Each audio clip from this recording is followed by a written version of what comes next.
નમસ્કાર વિદ્યાર્થી મિત્રો, ધોરણ 10 એસએસસીની પરીક્ષામાં સારા ગુણ મેળવી સફળ થયા બદલ તમને ખૂબ ખૂબ અભિનંદન. ધોરણ 11ની અંદર વિજ્ઞાન પ્રવાહમાં શ્રી એબી કણાથ હાઈસ્કૂલમાં પ્રવેશ મેળવવા બદલ શાળા પરિવાર તરફથી હું તમને આવકારું છું. વર્તમાન કોરોનાની પરિસ્થિતિને કારણે શાળાઓ બંધ છે, પરંતુ શિક્ષણની પ્રક્રિયા ચાલુ છે અને શિક્ષણની પ્રક્રિયા ચાલુ રાખવા માટે વિદ્યાર્થી ઘેર રહે, તંદુરસ્ત રહે, સુરક્ષિત રહે અને શિક્ષણ મેળવી શકે તે માટે શાળાએ ટેકનોલોજીના ઉપયોગ કરી ઘેર બેઠા શિક્ષણ મળે તે રીતની વ્યવસ્થા શાળાએ કરેલ છે. તો દરેક વિદ્યાર્થી મિત્રોએ આ વ્યવસ્થામાં જોડાઈ અને આપનું શિક્ષણ કાર્ય ચાલુ રાખજો. હવે તમે ધોરણ 11 વિજ્ઞાન પ્રવાહની અંદર બી ગ્રુપમાં પ્રવેશ લીધો. તમે તમારી મરજીથી સમજી વિચારીને પ્રવેશ લીધો છે. જ્યારે કોઈ પણ ગ્રુપ આપણે પસંદ કરીએ અને જે ગ્રુપ પસંદ કરીએ એ ગ્રુપનું સ્વાભાવિક રીતે એનું મહત્ત્વ થોડુંક વધી જતું હોય છે. તો તમે બી ગ્રુપ પસંદ કર્યું, તમને બી ગ્રુપની અંદર રસ છે, તો એની અંદર તમારે થોડીક વધુ તો મહેનત કરવી પડશે જ. અને જો મહેનત કરીશું સારી તો આપણે જે સફળતાનો ગોલ નક્કી કરેલો છે તે ગોલે આપણે પહોંચી શકીશું.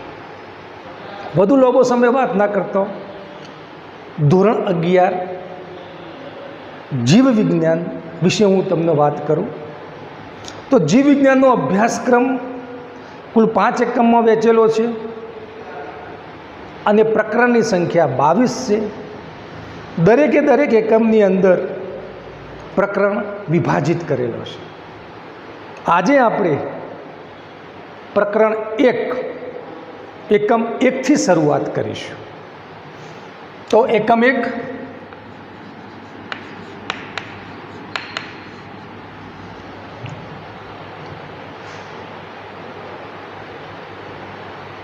અને પ્રકરણ 1 સજીવ વિશ્વ.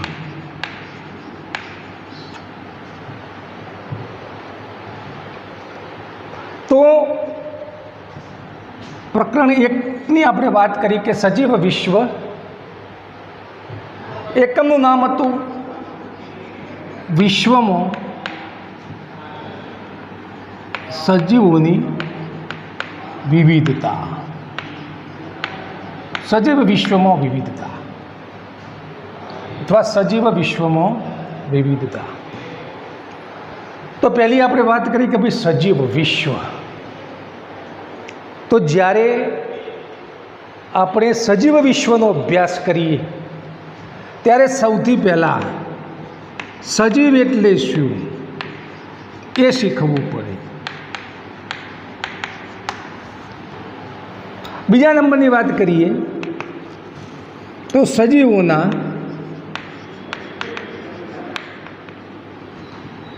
સર્વોત્તમ કુદરતી નિવાસ સ્થાનો.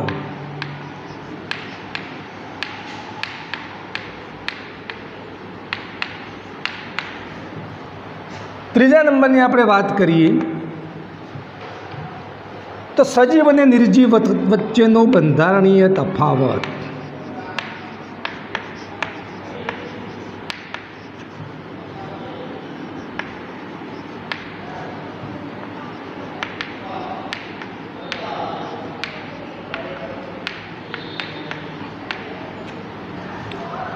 છેલ્લી વાત કરીએ આપણે તો સજીવના મુખ્ય લક્ષણો.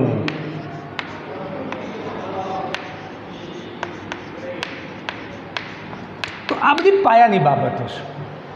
સજીવ વિશ્વનો અભ્યાસ કરીએ ત્યારે આ બધી વસ્તુનો અભ્યાસ કરવો પડે.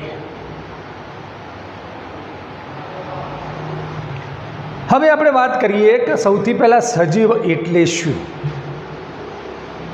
તો એ મુદ્દો થોડાક બે મુદ્દાની ચર્ચા કરીને પછી હું તમને એ મુદ્દોની ચર્ચા કરાવું. બીજા નંબરના મુદ્દાની આપણે વાત કરીએ કે સજીવોના સર્વોત્તમ કુદરતી નિવાસસ્થાનો કયા કયા. જ્યારે પૃથ્વીનો ઉદ્ભવ થયેલો હશે ત્યારે કુદરતે પોતાના નિવાસસ્થાનો બનાવેલા હશે અને એ કુદરતે જે નિવાસસ્થાનો બનાવેલા હશે એ નિવાસસ્થાનોની અંદર પણ સજીવો વસવાટ કરતા હોય છે. એ નિવાસસ્થાન ચાહે નીચામાં નીચું તાપમાન હોય, ચાહે ઊંચામાં ઊંચું તાપમાન હોય, પણ બધા જ કુદરતી નિવાસસ્થાનોની અંદર સજીવો વસવાટ કરતા હોય છે. હવે એમાં કુદરતી નિવાસસ્થાનો કયા કયા? તો તમે જોશો કે સૌથી પહેલાં હું તમને એક વાત કરું કે ભાઈ ઠંડાગાર પર્વતો.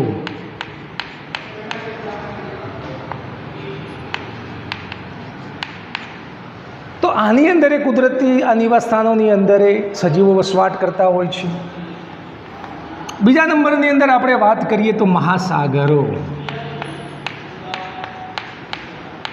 આની અંદર પણ સજીવો વસવાટ કરતા હોય છે. મીઠા પાણીના જળાશયો, આની અંદર પણ સજીવો વસવાટ કરતા હોય છે. ચોથા નંબરની અંદર આપણે વાત કરીએ કે રણ, એમાં પણ સજીવો વસવાટ કરતા હોય છે. ગરમ પાણીના ઝરા, એમાં પણ સજીવો વસવાટ કરતા હોય છે. તો આ બધા કુદરતી નિવાસસ્થાનો છે, પ્રાકૃતિક છે અને સ્વાભાવિક જ છે કે ઠંડા વાતાવરણમાં પણ સજીવો વસવાટ કરે છે, ગરમ પાણીમાં પણ સજીવો વસવાટ કરે છે. એટલે પૃથ્વી ઉપર મોટાભાગની બધી જ જગ્યાએ કાં તો સૂક્ષ્મ સજીવો વસવાટ કરતા હોય પણ સજીવો વસવાટ કરતા હોય છે. બરાબર. તો પહેલાં બે મુદ્દા તમે સમજી લેજો કે સૌથી પહેલાં સજીવ વિશ્વની અંદર પાયાની બાબતો શનો અભ્યાસ કરવો પડે, અને બીજા નંબરની અંદર કે ભાઈ સજીવોના સર્વોત્તમ કુદરતી નિવાસસ્થાનો કયા કયા.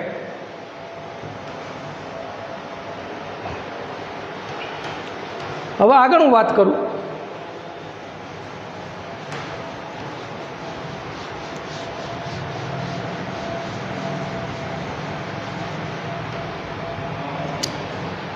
કે કુદરતી જે સજીવો હશે અથવા તો કુદરતી જે પ્રાણીઓ હશે અથવા કુદરતી નિવાસસ્થાનમાં વસતા સજીવો,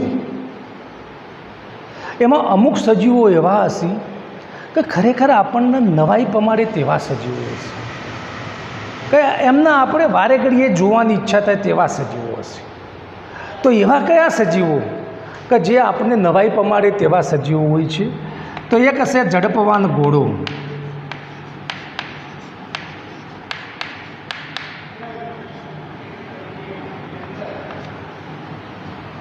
ઝડપવાન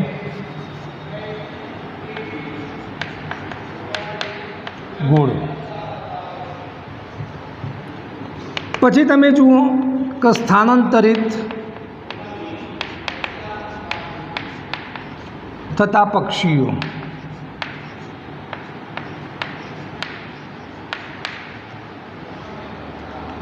પછી પુષ્પાચ્છાદિત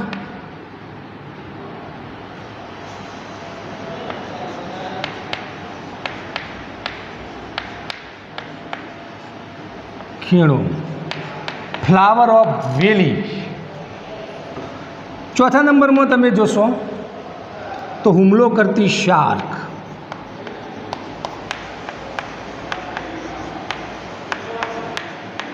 અમુક પ્રમાણે હું વાત કરું છું. તો આ બધા સજીવો એવા છે કે આપણને થોડીક નવાઈ પમાડે તેવા સજીવો હોય છે, અને આ સજીવો આપણને શું શીખવે, આપણને આમાંથી શું શીખવા મળે?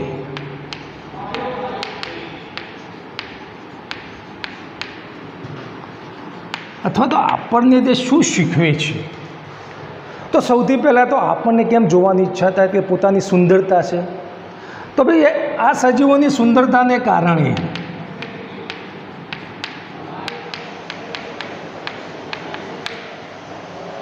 આપણને તેમના પ્રત્યે શું થશે? આદર ભાવ જાગશે.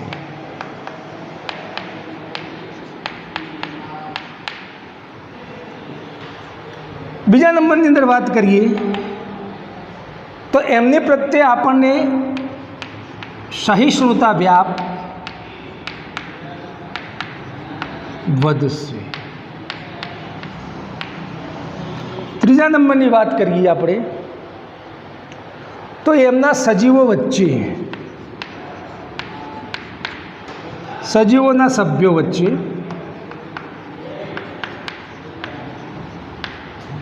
અને સમુદાયની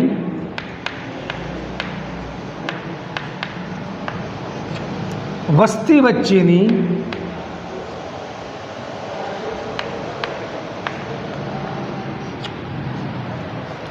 પરિસ્થિતિકીય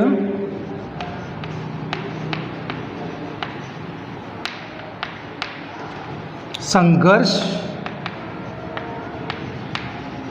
અને સંગઠનની માહિતી મળશે.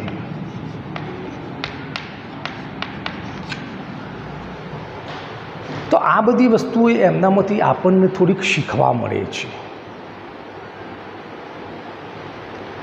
હવે વળી બુકની અંદર એક નવો મુદ્દો મૂકેલો છે અને એ મુદ્દો એવો હશે સકનેક્ટેડ સજીવ એટલે શું એમાં, પણ એને એવી રીતે મૂકેલો છે કે ભાઈ વાસ્તવિક રીતે જીવન શું છે.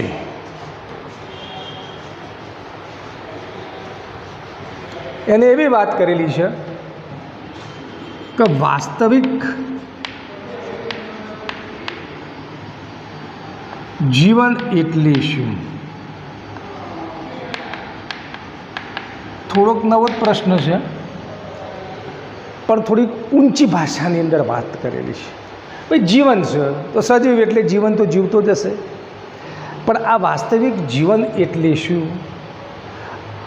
તો અથવા તો એને લખેલું છે વાસ્તવિક જીવનનો હેતુ શું છે.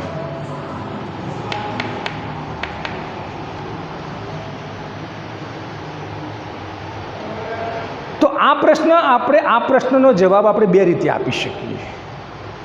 એક વિજ્ઞાનની દ્રષ્ટિએ પણ આપી શકીએ અને બીજા નંબરની અંદર તત્વજ્ઞાનની ભાષામાં પણ આપી શકીએ. વિજ્ઞાનની ભાષામાં આપણે જે જવાબ આપીએ એને ટેકનિકલી કહેવામાં આવે અને તત્વજ્ઞાનની ભાષાની અંદર જે જવાબ આપીએ ફિલોસોફી તત્વજ્ઞાનની ભાષામાં જવાબ આપણે આપી શકીએ. પછી ટેકનિકલીની અંદર આ પ્રશ્નનો જે પ્રશ્ન ઉત્પન્ન થયો એમાં ટેકનિકલી પ્રશ્ન એક એવો ઉત્પન્ન થાય કે ભાઈ સજીવ શું છે, અથવા તો નિર્જીવની વિરુદ્ધમાં સજીવ કેવા લક્ષણો ધરાવે છે, અથવા સજીવનો કેવા મુખ્ય લક્ષણો છે કે જે નિર્જીવથી જુદા પડે છે. અને તત્વજ્ઞાનની અંદર એવો પ્રશ્ન આપેલો છે કે જીવનનો હેતુ શું. તો વાસ્તવિક જીવન એટલે શું એ બે પ્રકારના પ્રશ્નો ઉત્પન્ન કરે છે. એક ટેકનિકલી પ્રશ્ન અને એક તત્વજ્ઞાનનો પ્રશ્ન. બે પ્રકારના ગર્ભિત પ્રશ્નો ઉત્પન્ન કરે છે. ટેકનિકલીની અંદર સજીવ શું છે અને તત્વજ્ઞાનની અંદર જીવનનો હેતુ શું છે. આ રીતે બે પ્રકારના પ્રશ્નો ઉત્પન્ન કરે છે. હવે આપણે આગળ જોઈએ, આગળનો મુદ્દો લઈએ કે સજીવ એટલે શું.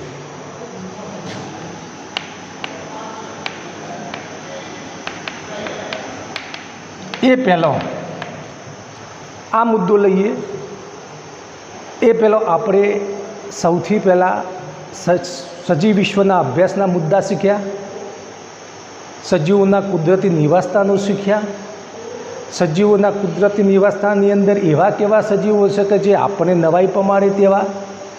પછી નવાઈ પમાડેલા સજીવોમાંથી આપણને શું શીખવા મળે છે અને એના પછી વાસ્તવિક જીવન એટલે શું, એ કયા બે પ્રશ્નો ઉત્પન્ન કરે છે, આટલી વસ્તુ આપણે શીખ્યા. હવેની આપણે વાત કરીએ કે ભાઈ સજીવ એટલે શું. તો તમે નીચલા ધોરણની અંદર સજીવ અને નિર્જીવનો તફાવત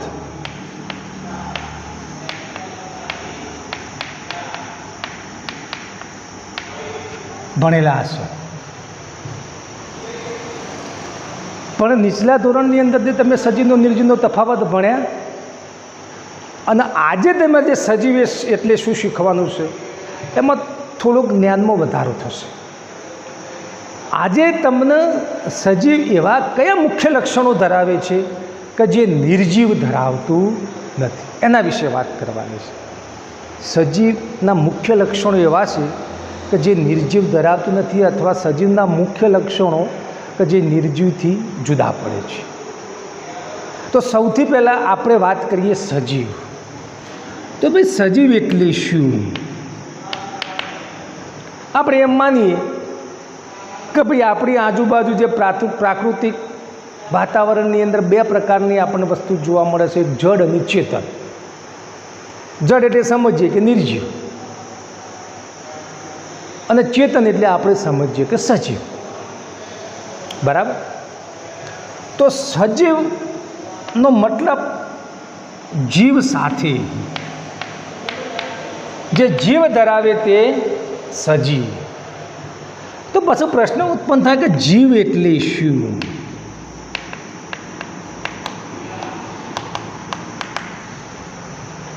તો જીવ એક એવી વસ્તુ છે, અત્યાર સુધી આપણે જીવ સજીવ સજીવ જીવ ધરાવે તે સજીવ, પણ જીવ એટલે શું. તો જીવ એકનો મતલબ ક્ષમતા. તમને એવું લાગશે કે ક્ષમતા એટલે શું.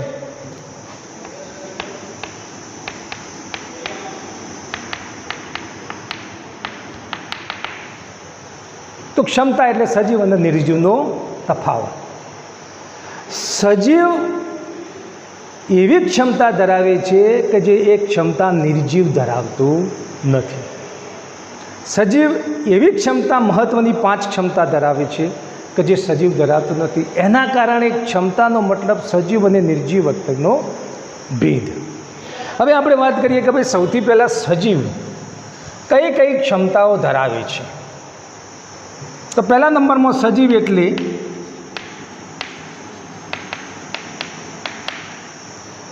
તમે જોઈ લેજો. તો આપણે સજીવ છીએ, આપણે ખોરાક લેવાનું, શ્વાસોશ્વાસની ક્રિયા, ઉત્સર્જનની ક્રિયા આપણે જાતે કરીએ છીએ કે કોઈનો ટેકો લેવો પડે છે? જાતે કરીએ છીએ. તો સજીવ હશે એ પોતાની ક્રિયાઓ, કાર્યો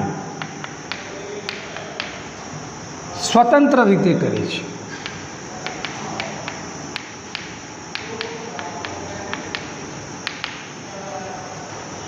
સજીવ પોતાની ક્રિયાઓ અથવા પોતાના ચોક્કસ કાર્ય કે ક્રિયાઓ, સજીવ પોતાની ચોક્કસ ક્રિયાઓ કે કાર્યો સ્વતંત્ર રીતે કરે છે. બીજા નંબરની વાત કરી કે સજીવ એટલે, તો સજીવ હશે એ વૃદ્ધિ, પ્રજનન, શ્વસન, ઉત્સર્જન જેવી દેહધાર્મિક કે જૈવિક ક્રિયાઓ કરે છે.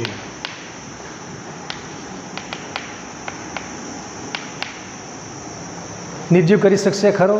નહીં કરી શકે. તો પહેલું તમે જુઓ કે સજીવ પોતાની ચોક્કસ ક્રિયાઓ કે કાર્ય સ્વતંત્ર રીતે કરી શકે છે. નિર્જીવ કરી શકશે? નહીં કરી શકે. સજીવ વૃદ્ધિ, પ્રજનન, શ્વસન, ઉત્સર્જન જેવી દેહધાર્મિક કે જૈવિક ક્રિયાઓ કરી શકે છે. નિર્જીવ કરી શકશે? નહીં કરી શકે. આગળ તમે જુઓ કે સજીવ એટલે વૃદ્ધિ, પ્રજનન પર્યાવરણ પ્રત્યેની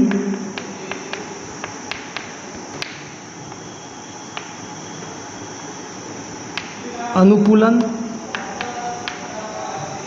અને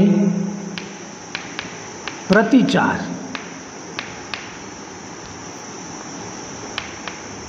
જેવા મુખ્ય લક્ષણો ધરાવે છે. નિર્જીવ ધરાવશે ભાઈ? નહીં ધરાવે. આગળ આપણે વાત કરી કે ભાઈ સજીવ વૃદ્ધિ, પ્રજનન, પર્યાવરણ પ્રત્યે અનુકૂળ અને પ્રતિચાર જેવા મુખ્ય લક્ષણો ધરાવે છે. બીજા સામાન્ય લક્ષણો ધરાવે છે. સામાન્ય લક્ષણો જેવા કે ચયાપચય,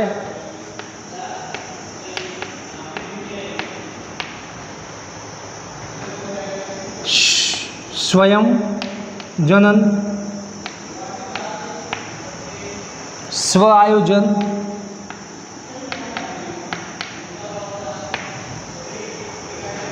પરસ્પર આકર્ષણ અને પરસ્પર પ્રભાવ પાડવો એવા સામાન્ય લક્ષણો ધરાવે છે. તો આ જે સામાન્ય લક્ષણો કે મુખ્ય લક્ષણો નિર્જીવ ધરાવતું નથી. તો અહીંયા તમે જુઓ કે સજીવના મુખ્ય 4 લક્ષણો કયા કયા. તમે જુઓ કે સજીવ પોતાની ચોક્કસ ક્રિયાઓ કે કાર્યો સ્વતંત્ર રીતે કરે છે, નિર્જીવ કરી શકતું નથી. વૃદ્ધિ, પ્રજનન, શ્વસન, ઉત્સર્જન જેવી દેહ ધાર્મિક અથવા તો જૈવિક ક્રિયા શબ્દ ધોરણ 10ની અંદર આવે. અહીંયા આગળ દેહ ધાર્મિક ક્રિયા વિશે કહેલું છે. તો એવી ક્રિયાઓ જાતે કરી શકે છે, નિર્જીવ કરી શકતો નથી. સજીવ આ મુખ્ય લક્ષણો ધરાવે છે અને સામાન્ય લક્ષણો ધરાવે છે, નિર્જીવ ધરાવતું નથી. તો સજીવ એટલે શું પણ સમજી ગયા. હવે એક હું તમને વાત કરું કે આજે તે આપણે જે શીખ્યા લેક્ચર નંબર 1ની અંદર કે ભાઈ સજીવ વિશ્વમાં કઈ કઈ બાબતોનો સમાવેશ થાય છે, સજીવોના કુદરતી નિવાસસ્થાનો કયા કયા, કુદરતી નિવાસસ્થાનમાં વસતા સજીવો કયા કયા, આપણને શું શીખવે છે, વાસ્તવિક જીવન એટલે શું, એ કયા 2 પ્રશ્નો ઊભા કરે છે, અને સજીવ એટલે શું, સજીવના મુખ્ય લક્ષણો કયા કયા. આટલી વસ્તુ આપણે લેક્ચર 1ની અંદર શીખ્યા છીએ. આવતી વખતે આવશું બીજું વળી પાછી આપણે વાત કરીશું.